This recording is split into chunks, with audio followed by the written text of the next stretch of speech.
Also, maybe if I turn the mic on, I can probably talk to you. Welcome to the Ace Capone Show. I am your host. First things first, if you like the stream, check the links down below for my Cash App and my PayPal. Please hit the like button, subscribe, share, and leave a comment, and so I can know you're out there. We're going to discuss the big, beautiful bill and the fact that Trump keeps winning and winning and winning while the Democrats cry liberal tears. Also, Trump has a solution for these sanctuary states. We're going to talk about Myron gains and how many of these so-called blackity blacks, pro-blacks, are criticizing him for speaking out on so-called black issues, whatever that means. And also, I wanted to revisit an old video of 1974, Francis Cress Welsing and William Shockley. It was a debate that a friend sent me years ago, but looking over it, there were some things that people kind of missed. They're so into listening to her and the emotion. But once you get past the emotion, you start to understand that, hey, there was more to this thing. And actually, Shockley made the most important points that were totally overlooked. But first, let's take a look at this big, beautiful bill. What do you say? Roll that beam footage? Roll that bill footage. Time now 7:06, and developing this morning, the House has passed President Trump's tax and spending bill. So let's get right to Ron. He's in the control room this morning with more on this headline. Good morning, Ron. Yeah, maybe the president's biggest political victory from Congress since he went into office. After days of marathon meetings and tense negotiations, the House voted in the middle of the night to go ahead and approve the package 215 to 214. That's how close it was. So the legislative package includes some new work requirements. If you want government benefits, there's a new provision.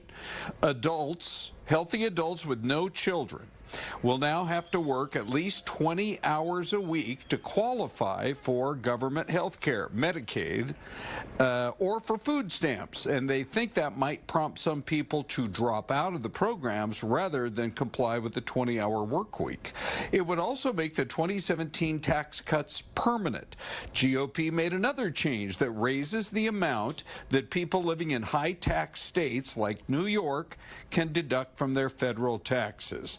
House Republicans crediting the teamwork of the party, particularly President Trump, but also Speaker Mike Johnson. So many were convinced that he couldn't pull this off. He now has a new nickname on Capitol Hill, Magic Johnson. Yeah, that's cool. You've got an opportunity to take that big step, that big bold step, work with the Senate, get this bill to the president so that he can make that America First vision a reality. Republicans also decided to phase out some of those Biden-era energy tax credits a little sooner. House Minority Leader Hakeem Jeffries on X saying the battle to protect America's health care now temporarily rests in the hands of the Senate. That, of course, is where this fight goes on, which they do have a larger margin, the Republicans in the Senate, than the razor's edge margin that they have in the House. We'll see how that all plays out in the coming weeks. Guys. You see how in that you had 2 Republicans say no and 3 were no votes. It just shows you how low down these fake Republicans are. These guys can't even stick together. You saw that the Democrats overwhelmingly, all of them voted against it. So when people start to progress in their finances. When they start to make money, when people start to put money into the stock market, when they start to see that their taxes have been lowered, in most instances eradicated, federally, people are gonna look back and say, hey, you know what? I know who put money in my pocket, and we know who voted to not put money in our pockets. And I think this is where the Democrats are pretty much miscalculating what goes on. But we also have to remember the Senate, they're going to try to make some changes. Hopefully they don't make too many. But to think that they're not going to make changes in the Senate is ridiculous. They're trying to appease the people back home. They're going to try to, think about the midterms and say, hey, you know what, I need to play this thing in the middle. But to touch the fact that aren't going to be any taxes on, overtime, tips, and anyone making over $200,000 or $250,000, it would be ridiculous. Let's take a look at it. President Trump promised American people that working families and Main Street would be at the heart of the Republican economic agenda. The big, beautiful bill fulfills that promise. No tax on tips, no tax on overtime, no tax on auto loan interest for American-made cars, and tax relief for seniors. So if you have Social Security, you've already paid taxes on that money. You don't need to pay taxes again. And this is where most Americans don't understand. You're being double dipped by these liberals and these sellout Republicans. What we have here is Trump fulfilling his promise to the American people. Liberals and the opponents say Trump lies all the time, but he keeps his word. And actually, when you look up and over time, you find out that no, Trump isn't a liar. He's a truth teller. But the liberals in the media love to say that he's a liar because if they go with him, that means they support him. So it's easier to run around and, be Trump deranged and call him a liar. But the people who are actually watching him understand that, hey, this guy is pro-American, which means he's pro-you. And he keeps his word, and he's taking the veil off the swamp and showing everyone who they are. Okay, on this here, it says, President Trump promised the American people he would deliver relief after 4 years of skyrocketing prices under President Biden. The one big, beautiful bill fulfills the promises President Trump made to working Americans hit hardest by inflation. And inflation is on its way down.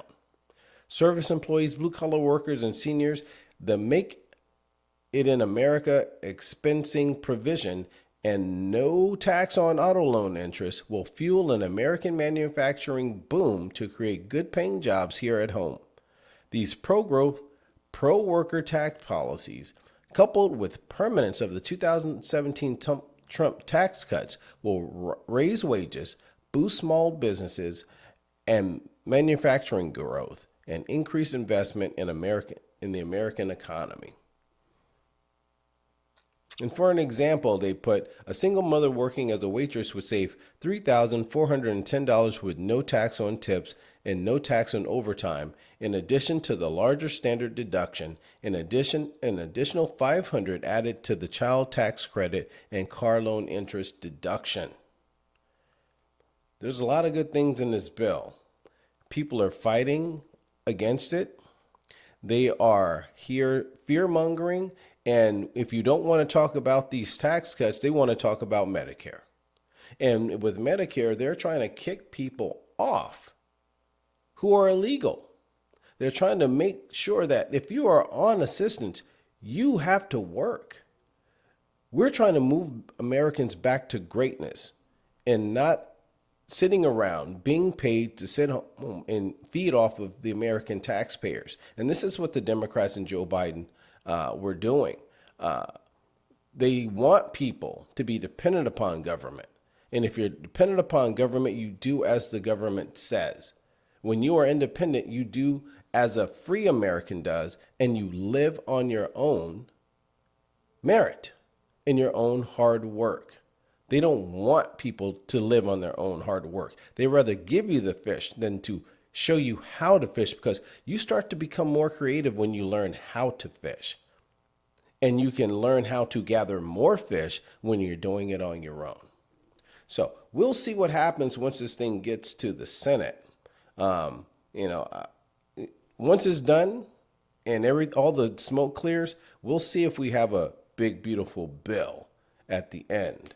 But also what plays a part in this big, beautiful bill is also getting people out of our country who don't belong here. You have a lot of people on the rolls that are adding stress to the system. And this leads me to the sanctuary city strategy that the new AG has for the state of California. Let's check it out. Tonight, a bold statement from newly sworn-in U.S. Attorney Bill Welsing. He says California and the city of Los Angeles no longer sanctuaries for the undocumented. It's a story that Fox 11 has been following all week. Tonight, Matthew Seedorf live outside the federal courthouse in downtown L.A. with more exclusive details on what's called Operation Guardian Angel. That's right, yeah. This essentially forces local police to work with the feds, and it's something we could see at other sanctuary cities across the country. We have a warrant for your arrest. The exclusive Fox images from an LA jail highlighting a major shakeup to well-known sanctuary immigration policies across California and LA. Is this a sanctuary city still? No. It is not a sanctuary. Newly sworn in Southern California U.S. Attorney Bill Welsing drew up Operation Guardian Angel. We have agents working around the clock. As soon as someone is booked into county jail, we're able to access their fingerprints. 13 eyes. Late last year, the city of L.A. voted to officially become a sanctuary city. This law is about making Los Angeles, through law, a sanctuary city. Preventing city resources from being used to help enforce federal immigration laws. We're forcing their hand. They can't ignore federal arrest warrants. This week, Fox, the only media there as an LA jail transferred an undocumented immigrant over to ICE. Got the domestic violence. Using the illegal reentry law, Welsing now has federal authorities in Southern California jails to arrest inmates in the country illegally who were previously deported. First, they're going to come to court and they're going to be charged and tried on that felony, and they may actually end up doing many years in federal prison before they're deported. That is what the California politicians are doing these immigrants. They are subjecting them to more prison time by doing this sanctuary state policy. A spokesperson from California Governor Gavin Newsom's office pushing back, telling Fox 11 the governor has rejected multiple bills that would have weakened law enforcement's ability to coordinate with ICE, adding state law has explicitly permitted cooperation in these circumstances for many years. So this isn't just some power struggle between the feds and the state. We are actually trying to keep people safe. It's interesting, we haven't really received any major pushback from local leaders on this effort, as well as the governor. It could lead to as many as 50 arrests per week across Southern California. We'll have more from the U.S. Attorney tonight at 6. And you're not going to get any pushback because Gavin Newsom wants to run for president, and he wants to put up this this facade that he's hard on illegals when he's been pro-illegal. He just went back on, he had to roll back his claims that his plans to give them Medicaid. This guy is giving away free health care. And who pays for that? This guy, he wants to run for president, but he can't run from his record. He has destroyed California. Those wildfires, illegals have basically sealed his fate. In the city of San Francisco has sealed his fate as well. But looking at this, the sanctuary policies, what they've done with this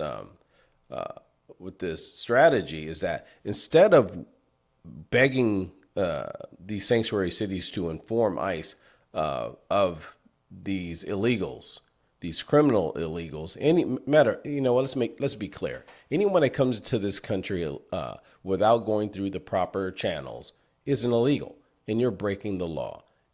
People try to soften it by saying, oh, well, coming in isn't. Let's think of it like this. Someone breaks into your house and the police come.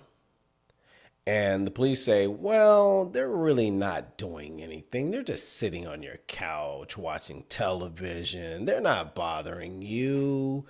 What's the big deal? Just let them stay. Maybe they'll contribute a little bit. Maybe they'll pay the light bill. And you're looking at the cops like, are you freaking kidding? These guys don't belong here. They are a burden in my home. They're taking up space that belongs to my family. Who belongs here? They're taking resources from my family who belong here. And that's the same thing in the country. These illegals take up space. They take up resources. They basically degrade the country because we're not getting the best. We're getting people who come here to game the system. And I'm happy that Trump and Homeland Security are getting these guys out of here. And it says this is through MSN, and sometimes they're kind of hit and miss. I always read them with a grain of salt. One of the biggest platforms that Donald Trump ran on in both election victories, as a matter of fact, was a promise to tighten up America's borders and crack down on illegal immigration. It was a rallying cry in his first term and a plan of action in his current term. But it hasn't been easy for the president. In fact, it's been anything but a smooth ride for Trump, as a number of deep blue cities and states began doing what they could to defy the president via sanctuary policies, which effectively gives the state carte blanche to ignore presidential directives. And that needs to stop.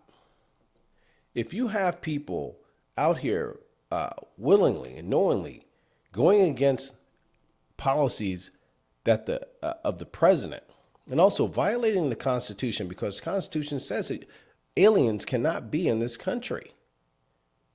So basically, you have people who are willingly breaking the law.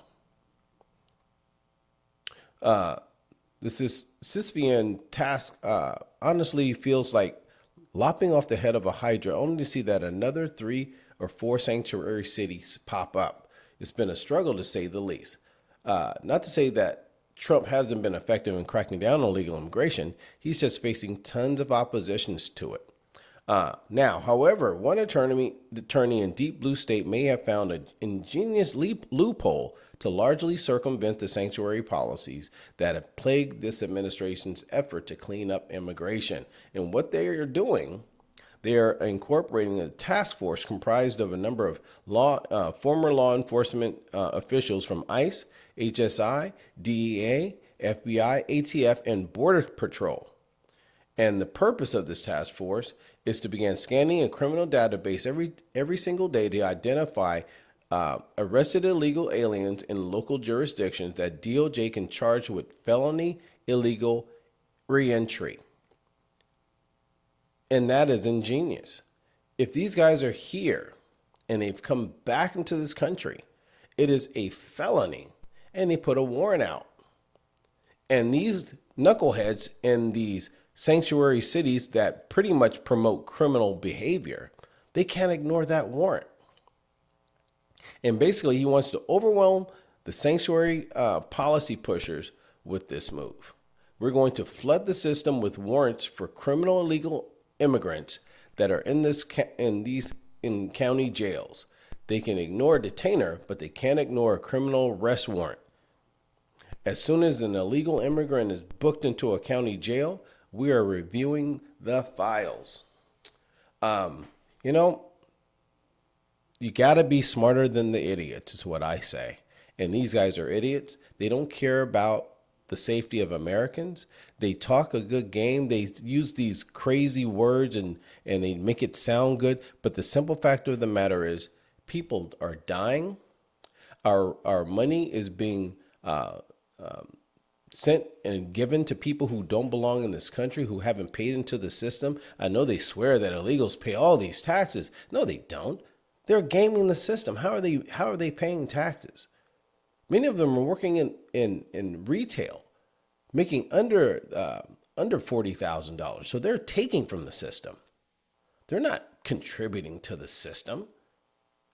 Or they're just getting on welfare altogether, which means they're stealing from the system. When they enter hospitals and have their children for free, they're taking from the system, which means a lot of these places have to shut down because once they eat so much, they're not profitable.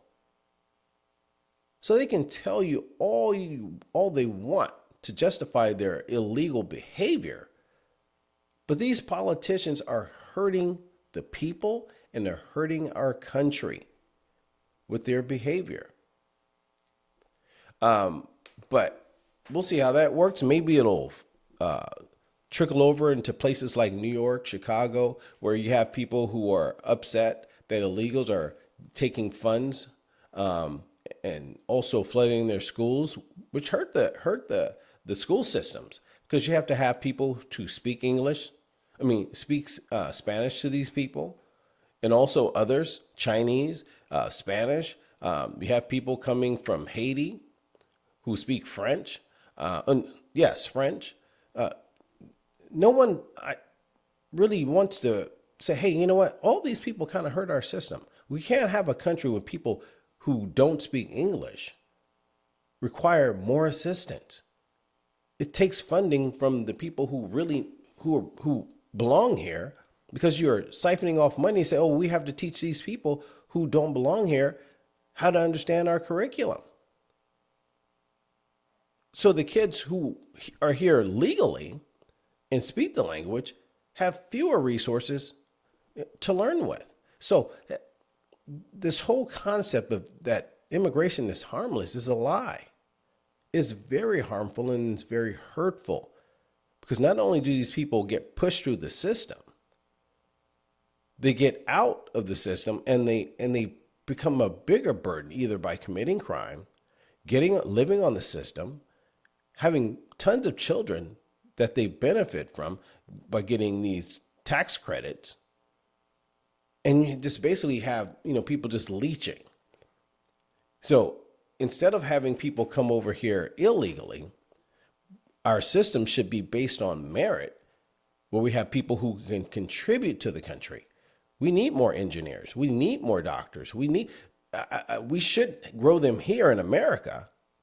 And I think that should be a policy that we should be pushing. We should have people here in America benefiting. If we are going to pay taxes, we should have people in America benefiting. We should grow our own doctors, grow our own engineers, grow our own scientists. We should be pushing more education instead of feelings and protests and DEI recipients. We need people who actually are learning and can contribute to this country so we can grow. We need people to work on better technology to keep us ahead, because right now we're falling behind because we have too many activists. We have too many protesters. We have people yelling for Palestine on college campuses, but we're not celebrating people who are actually achieving on these college campuses. But speaking of protesting, we have a lot of these pro-blackity blacks, that's what I like to call them, who are, raging against this gentleman, Myron Gaines. If you don't know who Myron Gaines is, he's part of the Fresh and Fit brand out of Miami. And he's a influencer who does dating tips, and he also covers criminal cases, and he covers politics as well. But Myron Gaines was talking on Piers Morgan about the black fatigue issue, and he's got a couple of videos that sparked a little controversy. Let me let you take a listen to him. When I was in college, I noticed one thing. When I was around the white people, the Indians, the Asians, etc., because there weren't many black people at Northeastern University. When they got comfortable around me, I noticed that they would make fun of black people all the time. Man, why do they wear those Jordans? Those are expensive. What a waste of money. Designer, stupid. Look like idiots. Wow, why do these guys commit crimes? Blah, blah. And they said all the fucking things that I'm saying now. Now, why am I telling you idiots this? I'm telling you guys this shit because no one else will.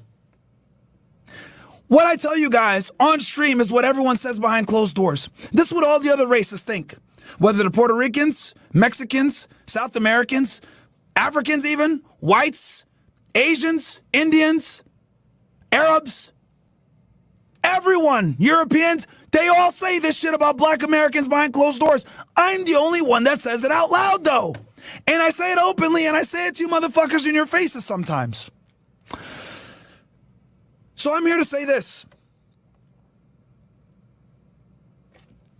Don't perpetuate the stereotypes that you cry about other people putting on the black community. It's as simple as that.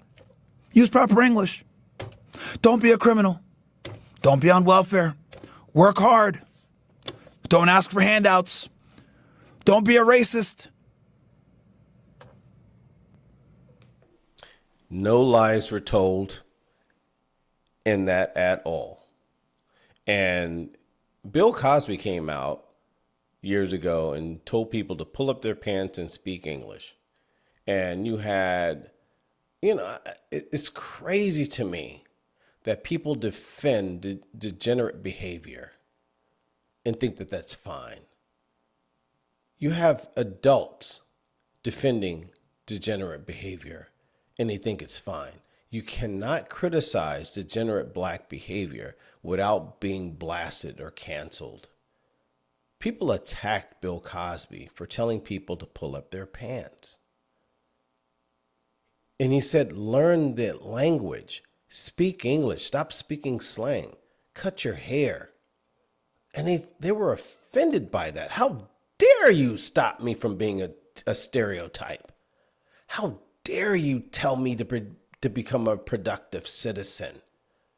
Why would I want to do that? You think I want to achieve in this country? No, I have to sit around and talk about racism all day. Why would I want to be productive? I want to blame someone. Let me blame someone. Are you crazy? Have a safe community? Why would I want to do that? And this is what you get. These people defend the defenseless. And they attack this guy by saying, oh, he's not really black. He's from Sudan. Who do you think is in the Sudan? Black people. And it's insane what people will defend. They defend poor test scores, but they love athletes. They defend twerking and degenerate women. But they'll sit here and say that, oh, we have to defend our queens. A queen doesn't go around twerking. A queen doesn't let everyone have access to her body. That's not what queens do. I don't know any queen. A queen says, hey, no one can touch me but the king. There's only one king. And people running around calling each other kings and queens. I'm like, everybody in Africa wasn't a king or a queen. How do you think you got here? If Africans weren't enslaving their prisoners and their enemies, who were just regular people, and the majority were just regular people, you wouldn't be here. This whole concept of calling people kings and queens, you have people on the bums on the street. Hey, king, that's not a king. He's not living up to his potential. So how can he be a king? Being subpar is not a king. And if a king is someone who is subpar to you, then I hate to see who the subject is. But here's another one from Myron.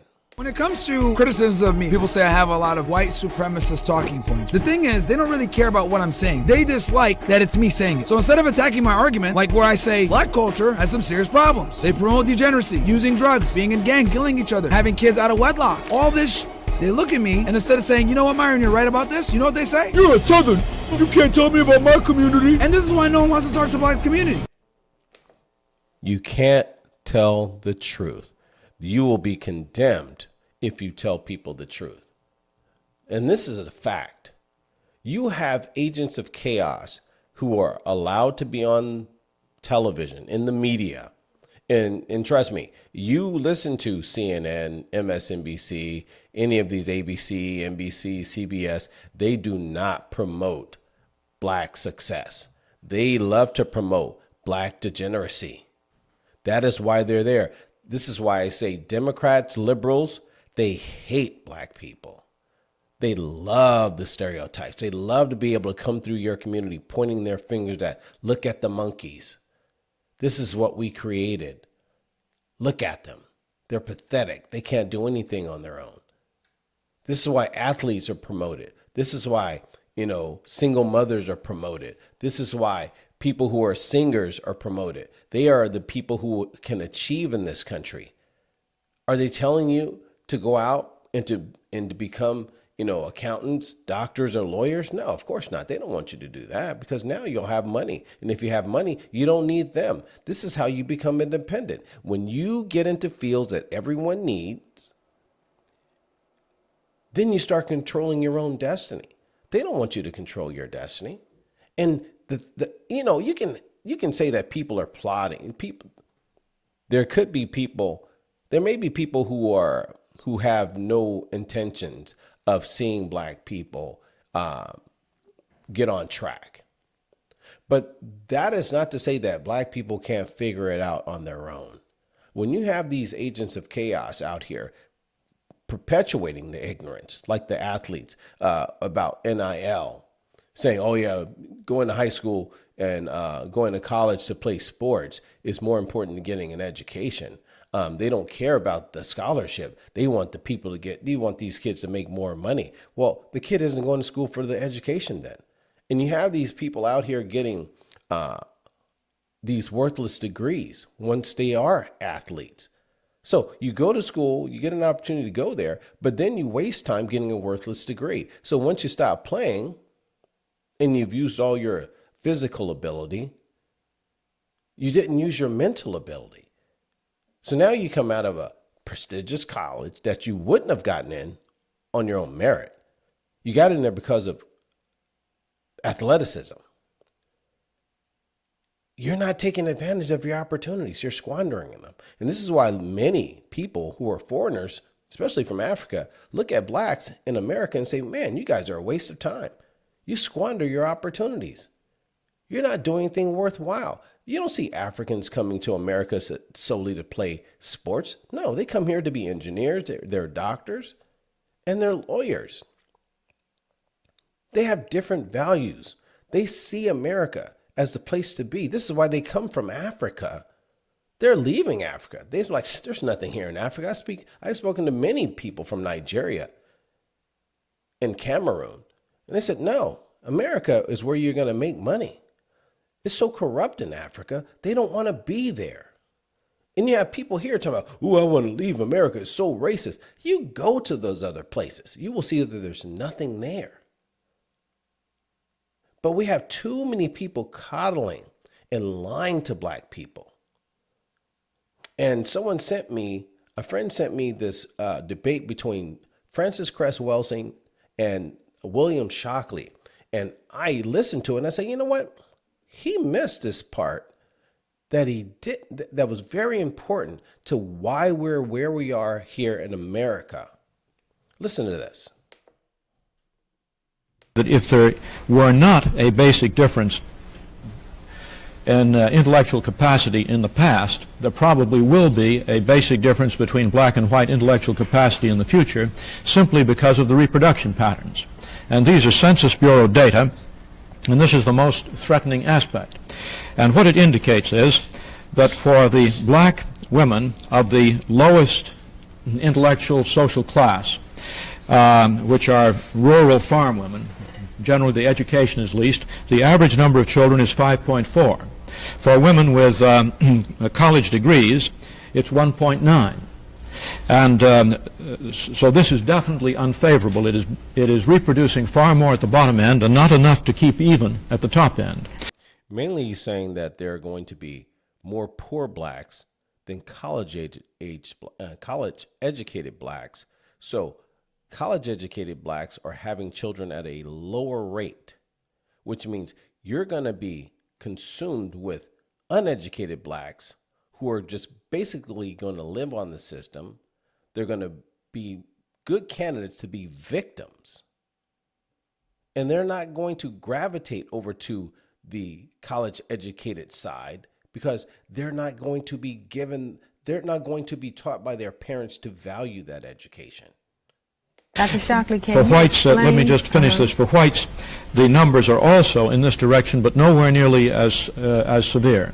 And he's saying that, yeah, whites are poor too, and they grew up on farms, but they're not going to suffer at the rate that blacks are, because you'll see more poor whites move from poor to either middle class or wealthy because they're using their opportunities that are allowed in this country.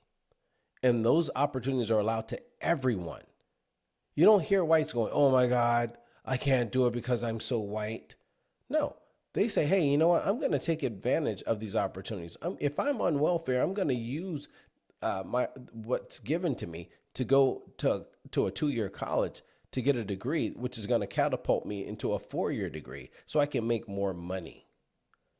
You have many white males who say, you know, I'm not built for college, but I'll use my physical ability to become a lineman, work in, construction, start my own construction company. And these are things that people in rural white America will do. Or they become journeymen. They just go around doing, odd jobs. They'll cut lawns. They'll be handymen working in their community. They'll do things to make money. They'll open up a small shop, even if working out of their home. They're not sitting around thumbing their nose and saying, hey, I'm just going to wait for a check.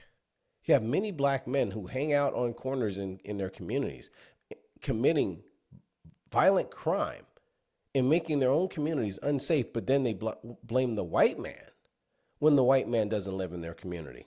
Shockley, I think that in all fairness, you should explain to the audience why it is that you have, first of all, you have a very large segment of the black population who are on farms, who are deprived in cities. Why don't you explain at the time that you're showing this, who is keeping black people in a situation like they're in? I mean, it could be, you could turn it around the other way, where you could have very large numbers of black people who are exposed to educational opportunities like white people, who are exposed to housing, who are exposed to health facilities. Why don't you explain that at the same time that you put figures like that? I'm sure you would explain it, no, but Dr. I think Welsing, it's important but in one must say answering. first things first. And you've raised the basic question there, and that is whether the disadvantages are primarily a lack of opportunity or whether they are primarily a basic genetic difference. And let me mention one thing, which is that in certain areas there is no doubt about black superiority. Blacks are superior in visual acuity, and they're superior in a systematic way. Now, I don't expect that people will understand the details of this, but I simply want to show that quantitative work can be done. This happens to be a research job of my own, and what it shows, because these points that you see here lie on a line which is not the central line, but they lie systematically on a line, what it says is that so far as visual acuity is concerned, blacks are systematically better than whites. It's as if their bell-shaped curve, their distribution curve, were pushed upwards compared to whites for visual acuity, or at least for the avoidance of bad eyesight, such that if the same shift occurred for IQ, it would mean that the average IQ distribution would be up by 9 points rather than down by about 15 points, which is the typical average. Dr. Shockley, visual acuity is probably something that the system of white supremacy has not necessarily seen the need to affect the environment that black people are in, so that it will alter the fact that they have visual acuity that is superior to whites. The fact of visual acuity is not attacked in the same way as educational opportunity and job performance is attacked. And I think that it's evidence for a genetic difference, in well, my you see opinion. what I'm saying? There might be many, many more genetic differences where people of color appear superior. If I may, we have a number of people. And when you watch that, you hear her talking, but she's speaking more to appeal to the listeners on an emotional basis. It's not fact-based. Dr. Shockley is talking about factual factors that affect people.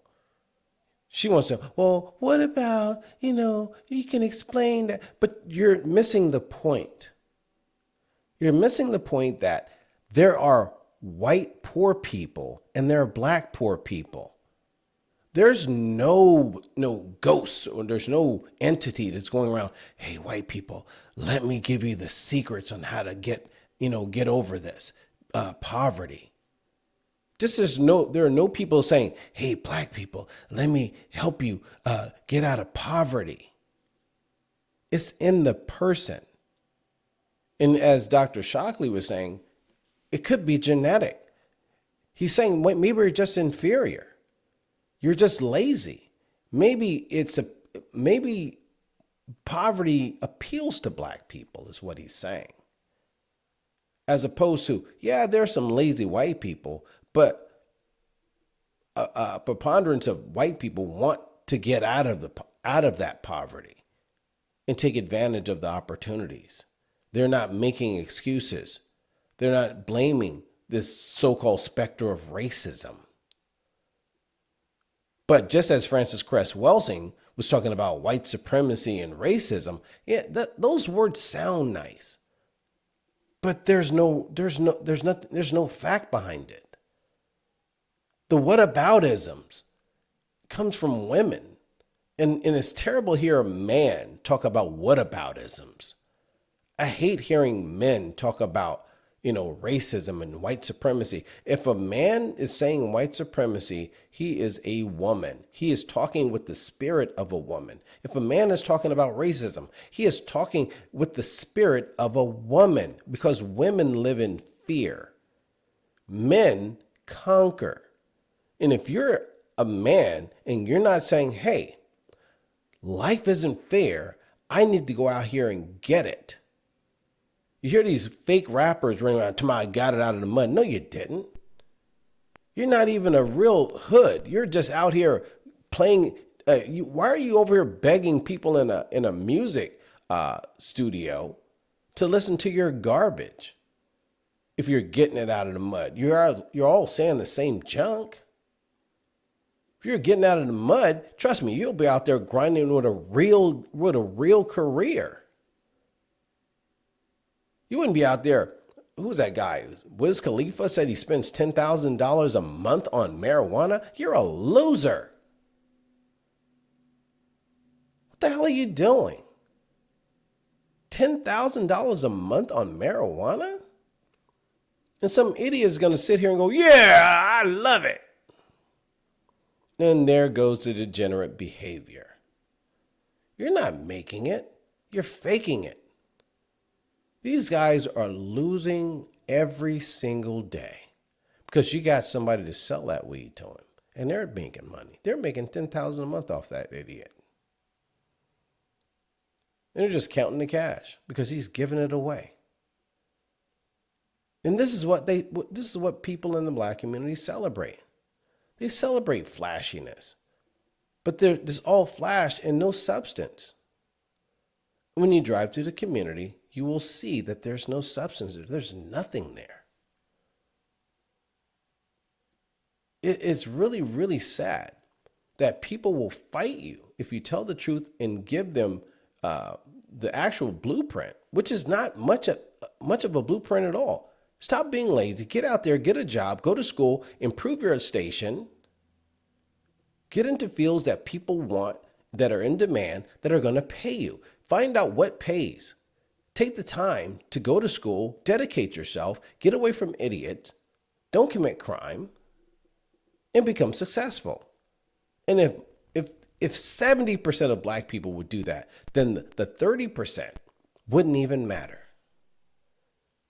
But we are defined by the criminals, and we are defined by people looking up to drug dealers and rappers and athletes And they parade these people in front of you because they know you don't know any better. You don't have any self-respect. You're not smart enough to say, hey, man, why do you keep parading these athletes in front of me? Why don't you show me someone who's using their brain? You're not smart enough to say, why do you keep talking about, every Black History Month, you're talking about an athlete or a singer. But you're not talking about anyone of substance. You talked about Charles Drew. But who are you talking about today? You're talking about George Washington Carver. But who are you talking about today? You're talking about Martin Luther, the sellout king. But you're not talking about people who actually did any real work. People who are actually out here saying, hey, this is how we can get out of poverty. Because Martin Luther King wasn't talking about getting out of poverty. He actually helped to impoverish Black people by ruining the financial sector of the Black community. He ran all the talent out of the Black community with desegregation.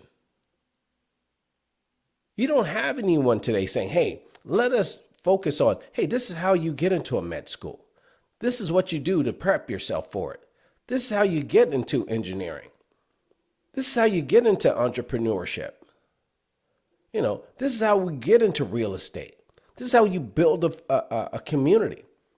You know, you start by buying homes here, and then you say, you know, you bring your wealth with you so we can maintain it. You don't go into a community and degrade it. And this is what many people do. Black people will get money. They'll move into a better community, which is usually a white community, because there aren't any Black communities where you can say, hey, that's a good Black community. Everyone wants to get into that community. The schools are the best. Said no one. We're always at the bottom because people love the ghetto lifestyle. They love this ghetto mentality. They take it everywhere they go. They're crashing out in the workplace. They're crashing out in public. Restaurants, they're dining and dashing. You got people beating up waitresses. You got people beating up their neighbors once they move into white neighborhoods. Wiling out. Loud music. House parties. They think that is cute. They think that is something to be admired. Ghetto never improved anyone's life. Ghetto is what you get when you're not competing. It's like those kids, you know, who ditch class all the time and they didn't graduate, but you see them hanging out on the street, smoking weed, drinking a 40. Hey, they're having fun. That's ghetto fun. But that's not successful fun. And those people will always tell you, oh man, I didn't have that. Yes, you did. You just squandered. You made bad choices. You can't blame anyone else for your bad choices. But they're allowed to. You got some liberal that comes around and goes, yes, that's right, my little jigaboo. You are oppressed. Here, let me give you a couple of bucks so you can get some more 40s and buy some more weed. I'll come back and see you next week. They don't want you to move from that status because they know where you are. They know where to find you. They know you're not going to move because you don't have the wherewithal to move, because you don't want to move. You like the fact that they're going to come back and give you some more money so you can buy some more weed and buy some more drink. And that's the status of Black people in America. Not all, but the majority. They're sitting around holding their hands out. And when you hear them, they're always saying, what are you going to do for us? Every election cycle, they say, what are they going to do for us? They're not saying, hey, what are the opportunities that are going to open up if we vote for this person? Opportunities, not what are you going to give? They want reparations for what? That's a handout. You're not trying to stand up. You're trying to lie down. And once Black people stand up, we'll see a difference in how people see Black people and the sentiments held towards them. So you can talk about Myron Gaines sitting here telling the truth, and you may attack the the messenger, because that's all you have. You can't attack the truth that he speaks. You have many others that are out there telling the truth, and they get attacked. You got Charleston White out there telling the truth. He may be a little ghetto himself, but the simple fact of the matter is he's telling the truth. You got people like Tommy Sotomayor out there telling the truth, but people don't want to hear it. And if people were more in tune to listen to the messengers and heed the call, you see a better Black America. And you see a better America overall, because Black people have a lot to contribute to America. But your contributions are basically all degenerate right now. The twerking, the killing, the crime, that hurts you and it hurts America, because people don't want to be around you. Until those changes are made, don't cry racism. Just say, hey, I brought it upon myself. Until next time, drop me a line, hit that like button, subscribe, share. Until next time, this is Ace One, Ace Capone. Peace. And I'm gone.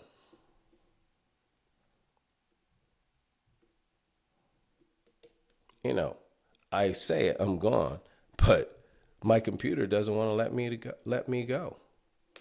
It's keeping me here. But as I said before, peace, and I'm gone.